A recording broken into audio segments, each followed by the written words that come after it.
তো গাইজ আজকে পিকনিক করতে যাই, এত বেহলি খাবে বলে বাপের জন্মে ভাবিয়েছিলি নাই। তাই পিকনিক করতে যাবো বলে মিলন দা আমাকে নিতে চলে আইলো গাড়িটা নিয়ে করে, আর আমরা পেয়ে গেলি আর পৌঁছে নিয়ে করে ফটাক সে মুড়িটা খাইয়ে লিলি। তারপর অর্ডার পাই গেলি যে হাঁড়িটা মাটি মাখাতে হবে, তাই মাটি মাখাতে যাতে দিলি, যাতে যাতে গেল পাটা কাদারে ঢুকি আর কাদায় ভরে গেল ঠেংটে আমার। তারপরে হাঁড়িটা মাটিটা মাখায়নি করে নিয়ে যেতে ছিল, তারপরে ওরা বলছে গোটা হাঁড়িটাই মাটি দিতে হবে, তারপর আরো ঘুরে আসতে হইলিও।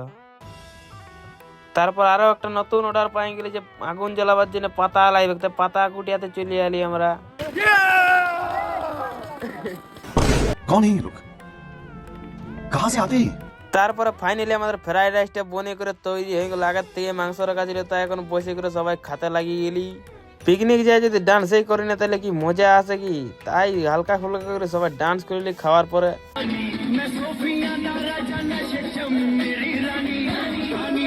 তারপর নাচে নাচে থকিয়ে গেল, তারপরে এই মালটা দিলে উল্টিয়ে। তারপর আমাদের লাস্টে প্ল্যানিং ছিল যে বেগুনি খাবো, তো বেগুনি খাবার জন্য তো বেসনই পালি না, তো বেগুন গুলাকে ওয়া ভাজছি এখন।